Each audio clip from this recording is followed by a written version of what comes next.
Hi peeps! Kumusta na? Grabe, July 28, 2024 na. 6 years na pala yung aking cancer journey. Oo nga. Ako, hindi ko man lang nabalikan yung YouTube ko. Nagising ako kanina ng madaling araw ng 1:30 AM. Kaya pala ako nagising. Anniversary pala ng opera ko. Ang dami niyo na palang iniwan ng comment doon na hindi ko nasasagot. Ang tanong ninyo, simula nung paano ko na-discover yung aking bukol, paano ako na-operahan, saan ako na-operahan, paano ako nag-chemo, saan ako nag-chemo, ano yung kinain ko during my chemotherapy, o ano yung gamot ko nung nagsusuka ako. Lahat yun ikikwento ko sa inyo hanggang sa makita nyo kung gaano kasaya ang mabuhay. Kaya huwag kayo mawawala ng pag-asa. 6 years na ako. Kaya ikikwento ko sa inyo, skip nyo na lang kung ano yung saan o kung saan kayo interesado sa mga kwento ko. Ha? Sasagutin ko yung mga tanong nyo, lalo na yung mga kinakain, kasi nawawala ng panlasa pagka nagkikimo. Kaya, tara! Samahan nyo ako. Ikikwento ko sa inyo lahat-lahat. Let's go! Chapter 1, discovery ng bukol ko. Punta ako sa infirmary ng UP Diliman sa OB-GYN. Pero nirefer ako sa surgery. Pagkatapos, nirefer ako ng surgery para magpa-ultrasound. So, NKTI ang pinag-ultrasound ko. At doon pala nakita na carcinoma, blah blah blah.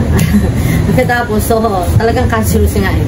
Pagkatapos, pinakita ko yung biopsy ko sa doktor. Tapos, binigyan ako ng option. Yung unang option is incision, pangalawang option is yung opera, tapos kukunin yung bukol, ipapabiopsy, tapos yung third option yung tinatawag ng frozen biopsy, in which 30 minutes lang labas na yung result, pero mas mahal yun. So, ito pa yung itsura ko nung maayos ako nung nagpakuha ng bukol, kasi mura lang yung 5,000 lang, at kasama ko syempre yung aking best friend. Walang kaalam-alam yung pamilya ko na may nagaganap na sa akin, pero that was March 2018. So, nung June, lumabas yung result ng aking biopsy. Napakabait ng doktor. Alam niyo ba na blessing kasi binalik na sa akin yung binayad ko sa pathology. Kasi kilala pala nila ako. And I've been good to them. Kaya kayo, be good to everybody. Kasi susuklian ni God ng blessing yun. Okay? So, pagkatapos nun, ang resulta po, pinakita ko na sa ate ko kasi nag-aalala na rin ako eh. Pero although nakuha na yung bukol, ito yun, no? Yan yung bukol. Pagkatapos, pinakita ko sa ate ko, dinala niya sa surgeon na kakilala niya sa lung center, and then sabi ng surgery Thursday, pa ako. From March 2018, na-discover ko yung bukol. June 2018 pa ako nagpakuha ng incision, pero lumabas yung result nasa last week na ng June. Pero nag-decide ako na ibigay yung aking biopsy result sa kapatid ko July na. So by July 25, in-inform niya yung kakilala niyang doktor. Sabi ng doktor, immediately kailangan ma-operahan siya kasi progressive yung aking bukol. So, yung schedule ako, July 28, nakapasok ko sa hospital. At Monday noon, ng 2018 July, inoperahan na nga ako. So, makikita nyo, meron akong bomba dito. Yung dalawang bilog yan. Yung pasa dito, na nakikita nyo kulay itim, hindi yan nipple, kundi yan yung pasa. So, tinuruan ako ng nurse kung paano nililisin siya. So, meron kayo makikita ng dalawang bilog doon. Yun yung nagkumukuha ng fluid ng aking breast para malinis yung loob. Katapos yun, alam mo kung masakit doon? Yung hugutin na yung, kung magaling na, wala ng fluid na lumalabas, hinugot yung tubo na nakasuksok doon sa dalawang butas ng dibdib mo. Wow! Masakit yun. Pero bibiglayin ng doktor. Magaling naman talaga ang mga doktor sa lung center. Kaya syempre, atak yun. Naiyak ako doon. Okay. Pagkatapos nun, doon tayo sa part 2 na kung saan i-advise na ako ng doktor na nagpa-chemotherapy. So, ayan yung confinement ko. Pamangkin ko ang nagbantay sa akin. So, makikita nyo, meron tubong nakasuksok sa dibdib ko sa kanan. At meron siyang dalawang bilog na parang bola. Ang tawag nila doon, yung pagde-drain siya. Diyan pumapasok yung drain ng aking breast. So, umuwi na ako ng August 3, 2018. Nakapasyal na ako niyan kasama yung nanay at kapatid ko. Pero, nakasuksok pa yung tubo sa dibdib ko nan. Part 2. Para sa chemotherapy ko. Alam nyo ba na napakaswerte ko talagang bilis pa rin ako na talaga ni God. Kasi akala ko wala na akong pag-asa, hindi na ako makapag-chemo kasi oncology, yung tumitingin sa mga may cancer. Yung oncology, yung sabi sa akin, ang procedure ko ay 8 chemo plus 18 another chemo na trastuzumab may radiation ako. Ang pinakamahal doon yung trastuzumab, yung 18. Okay, so yung chemotherapy niya sa 5,000 lang yata yung per session. So hindi ako nawala na ako ng pag-asa kasi akala ko hindi ako makaka-avail nung DOH. So nirepair ako sa East Avenue Medical Center. So nakilala ko yung I don't know kasi kung pwede sabihin yung mga pangalan ng mga doktor dito sa video ko, pero napakabait po ng doktor ko, sobrang bait. Yun, so sa East Avenue Medical Center ako nagpapakimo. Eto na, itong part 2 na to yung kukwento ko sa inyo na napakahirap. Yung first 4 na chemo, nakalimutan ko na yung gamot, pero malalaman nyo rin yung hanapin nyo na lang sa sa Google nyo na lang. Ang natatanda ko lang yung devil drugs, yung pula na tinatawag na the rububus basta yon. After ng 4 na chemo mo, yung pang PIP, makakalbuhan na. So, I was crying when I saw myself na talagang nalalagas yung buhok mo. Yan, lahat yan, pati yung kilay mo, malalagas. And nagkakaroon ka ng singaw, maraming singaw. At nawawalan ka ng gana kasi masisira yung panlasa mo. Kahit na yung mga kanin, ulam, wala. Hindi ako makakain. Kasi after kung kainin yun, isusuka ko lang din. So, totoo pala yung mga nasa pelikula. Magsusuka ka. So, doon sa CR, magbublo ka doon. Yung mga pelikula ng drama, sa CR ka sumusuka, diba? So, ganun pala talaga. Totoo pala yun. Pagkatapos nun, ang panlaban ko doon, eto, panlaban ko doon, ito yung discuss natin, yung ano ang kinakain ko. Nakasurvive ako dahil sa prutas, saging, mangga, avocado, especially pakwan. Ako pakwan lang talaga ang kinain ko.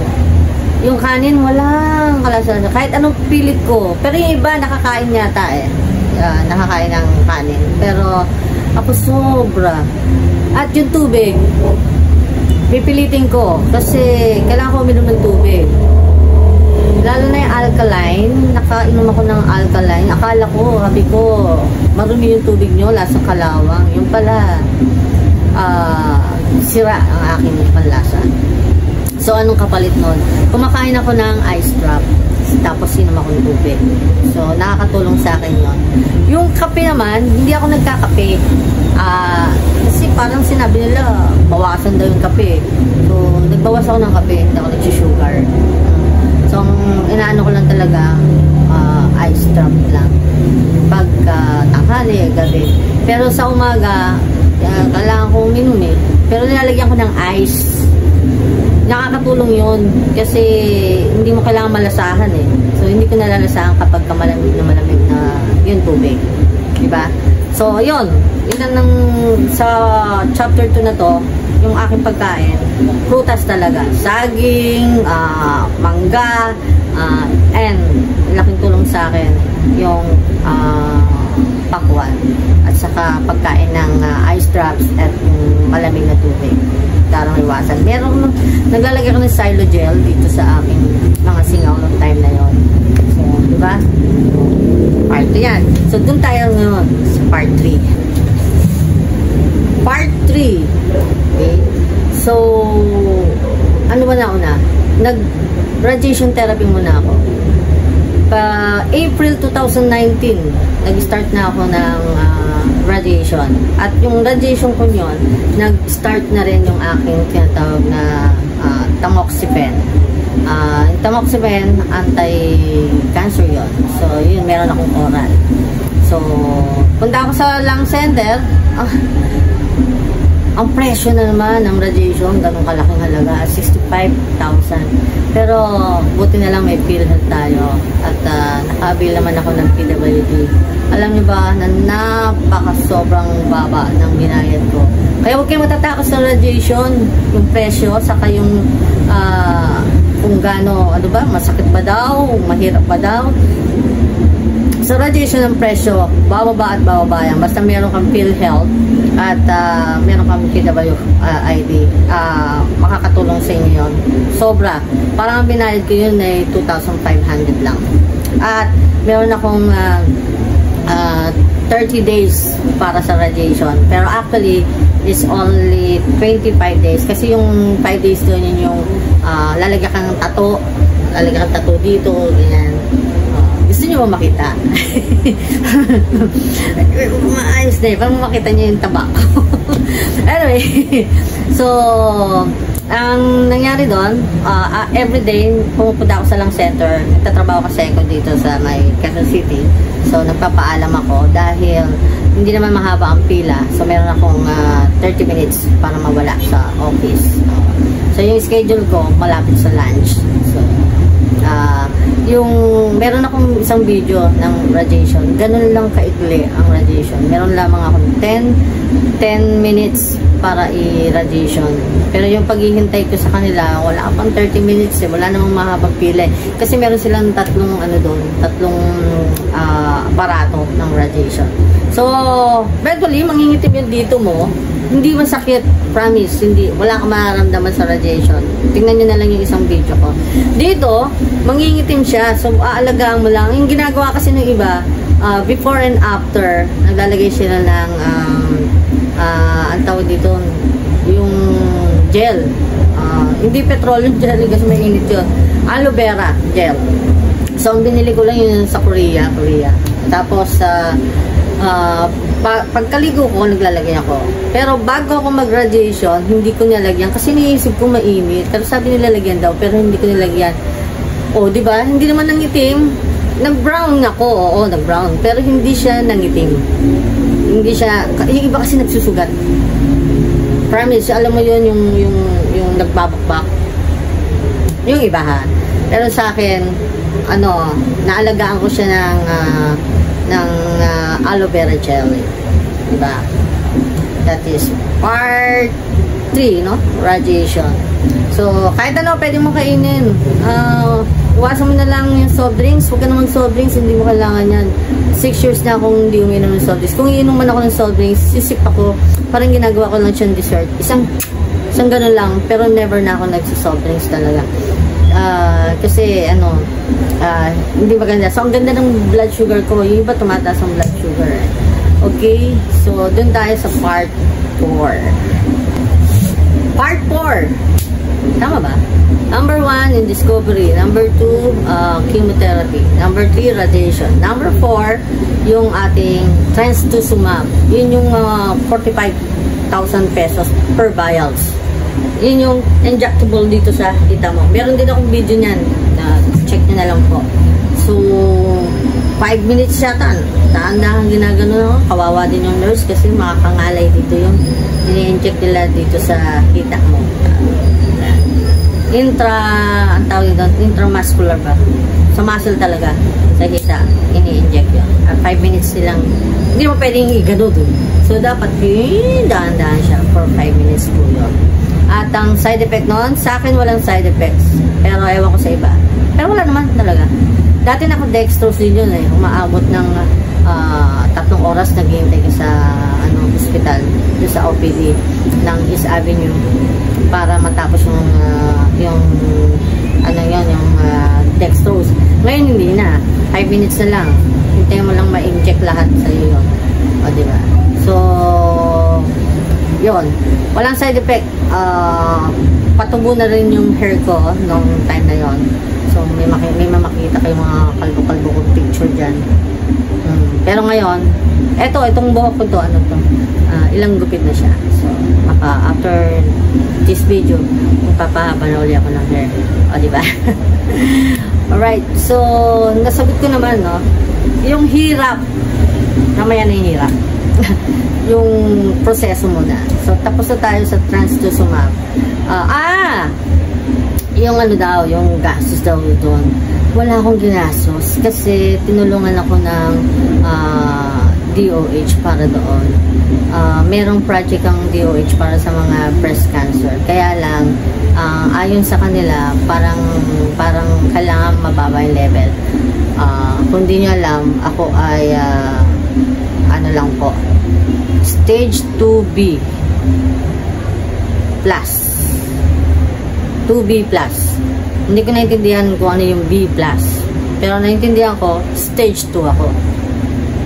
Okay, so yung stage 1, stage 2, nakaka-avail sa DOH. Yung stage 3 di umano ay parang half sagot ng DOH.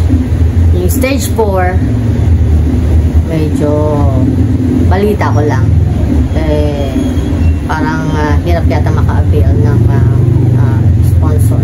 Sorry pero ayoko kasing makutak doon. Pero sabi lang nila. Basta yung 1 and 2, in which ako yung number 2, stage 2, naka-avail ako sa DOH. And salamat sa God kasi God leads me to the people na pwedeng tumulong sa akin. Sobrang miracle ang binigay sa akin ni God. Okay? So, yung mga tanong ninyo nung huli, yung hirap, dito tayo sa chapter 5. Chapter 5. Okay. Yung hirap from the discovery to the chemo, to the radiation, to the another chemo. Eto yun. Yung na-discover ko na meron akong bukol, syempre dismayado ako, nalungkot ako. Pero patuloy ang buhay. Wala lang. Pero nung na-operahan ako, tuwan-tuwa pa ako. Kasi matatanggal yung isang kanang breast ko De, joke lang. Ang ibig sabihin, natutuwa ako kasi kahit malungkot ako dahil may cancer ako, natutuwa ako, alisin yung kanang ko, wala nang istorbo. Yun ang sabi ng mga friends ko. Alam yan, wala nang istorbo, at least tanggal na yung cancer mo, diba? That's a good point, diba? Na tanggapin natin. Alam ko naman na may proseso yan Pagkatapos na maoperahan, yung pangalawa, dun ako nalungkot dun sa ikikimo ako na akala ko hindi ako makaka-avail ng DOH program.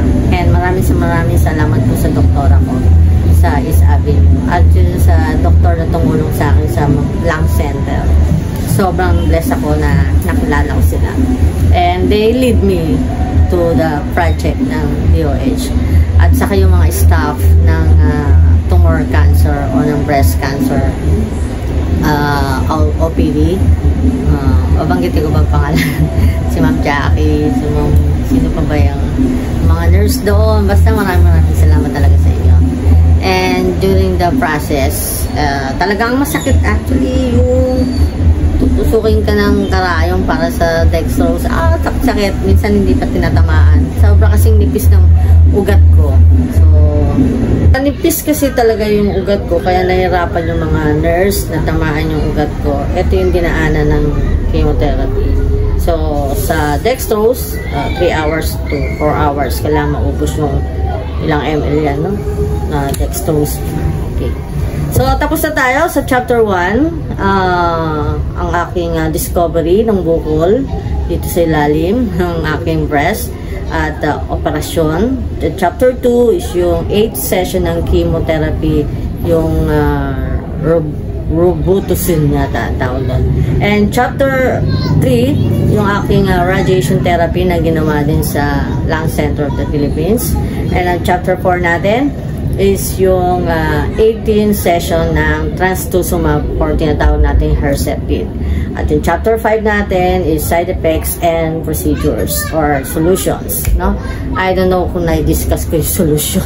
Pero dito sa chapter 6 sama-sama na yung pasasalamat ko at yung summary. Dudugtong na lang nila natin. Okay? So, sa chapter 6, dahil 6 years na ako dito sa mundo after ng aking operasyon. 6 years anniversary. Kaya, nagpapasalamat ako sa mga kaopisina ko, sa mga kaibigan ko, mga kaibigan ng high school, kaibigan ng college. Talagang nagpunta sila sa akin para batiin. Nakaka-touch. Hanggang ngayon, natatouch pa rin ako pag naaalala kung dinalaw nyo ako. And sa pamilya ko, na alam nyo ba na nagkulong ako sa bahay namin? At sa mga kapatid ko, sabi, tayo ka dyan! Punta tayong hospital. I-check natin. So, sinamahan nila ako sa hospital. At yung tumulong sa akin kapatid ko na, ate, salamat. Kuya, na lagi sumasama sa akin sa chemo ko. Yung kung saan, kahit hilong-hilo ako, sumakay kami sa bus, nakikipaghabulan sa jeep. Sabi ko sa kuya ko, kaya ko, ako pa ba? Would you believe, during the pandemic, nakakapagmotor pa ako. Okay? So, maraming salamat, office mates, friends, college friends, high school friends, and sa family ko. At sa mga doktor, sobrang bait talaga. Saka sobrang tulong. Sa mga doktor na hindi nagpabayad tungkol sa operasyon ko, yung anesthesiology ko, yung OB-GYN ko, na Tagalang Center, sobrang pasasalamat ko. Hindi ko po nabanggit doon sa unang chapter 1 kung saan actually naraspa rin ako dahil nag-bleed ako, and hindi ko rin nabanggit na nagkaroon ako ng blood transfusion, 2 bags, and yung other 1 dapat 3 bags yun during the operation. So maraming salamat po sa inyo at sana nakatulong itong video to. Summary. Okay. Summary naman. Summary. Okay. Tungkol sa pagkain, basta kumain kayo kung kaya nyong kumain kapag nagkikimo kayo. Kung hindi nyo kayang kumain, manap kayo ng prutas na hindi magiging masama ang panlasa. So, it helps. Yung banana nga, avocado, kaya laki ng tiwala ko sa pakwan kasi watery na yun. At hindi ko talaga nalasahan ng masama ang pakwan. And then ice drops, water, and then yung aking radiation, at least 92% aloe vera gel. Yun naman ang nire-recommend ng doktor talaga. Ipahid mo pagkatapos maligo sa umaga, pero yung iba bagong mag-radiation nilalagyan. Ako hindi ko talaga nilagyan. Naluto. Okay na yan, ha? May tattoo yan. Tutuk. Nakikita nyo ba? Tutuk. Malaki tiyan ko. Kasi okay na ako. So, yung side effects, pagkain lang. Saka yung mga buto mo, gulaw-gulanit, parang lumulutong. Yung gums mo, ang ngipin mo, lumalambot yan, kasingaw. At bawal ka magkaroon ng sipon. Pagka nagkasipon ka, hindi ka ikikimo. Noong December, nung meron akong chemo, hindi ako nakapag-chemo noong December 7 dahil sa 2018 December. Hindi ako nakapag-chemo noon kasi may sipon ako. Bawal magkasipon ang nag-undergo ng chemotherapy. Hindi ka bibigyan ng gamot. And then, meron din silang injectable na para sa puso mo. Kasi yung trastuzumab, yung sa chapter 4, yung trastuzumab, chapter 4 ba? Tama, chapter 4, trastuzumab, yun yung side effects nun sa heart. Pahihinain yung heart mo. So, tapos pabababain yung white blood cell mo. So, meron silang pinapauwi sa yung gamot. Supply din ng DOH yun. Papa-inject mo na lang pagkatapos ng chemotherapy mo ng trastuzumab sa bahay na lang mo. Magbabayad ka na lang sa clinic or basta sa health center, pwede ka magpa-inject dito para maiwasan yung problema mo sa white blood cell at saka sa heart. Yun, hindi ko nabanggit kanina. Ano pa bang side effects? Side effects sa pagkain, side effects sa, of course, sa pagsusuka, side effects sa paghihina ng katawan, pagkalbo. Yun lang naman. Ang pinaka-importante, supportado ka ng mga kaibigan mo, pamilya mo, para lumakas ang loob mo, lumakas ang katawan mo. Ako hindi ko nanda kahit na sabihin na mahina, nahihilo. Yun, madalas nahihilo. Pero tayo lang, nag-business pa nga ako, nagmotor pa nga ako. Kaya may meron ako mga video na ipopost, short film sa YouTube ng mga rides ko. Abangan nyo po. Kasi i-enjoy natin life. Happy lang tayo. Pag happy kasi yung kalooban mo, magiging magaang ang katawan mo. Kumaingi baby ko. Binigyan din ako ng aso ng pamangking ko kasi kasama yun sa therapy ko. Okay? So, kung may tanong po kayo, mag-comment lang po kayo at sisikapin kong masagot kayo on time.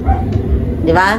And manuulit ko, maraming salamat office mate, maraming salamat friends and family, maraming salamat sa mga nagmamalasakit, sa mga taong hindi ko naman din kilala, tumulong.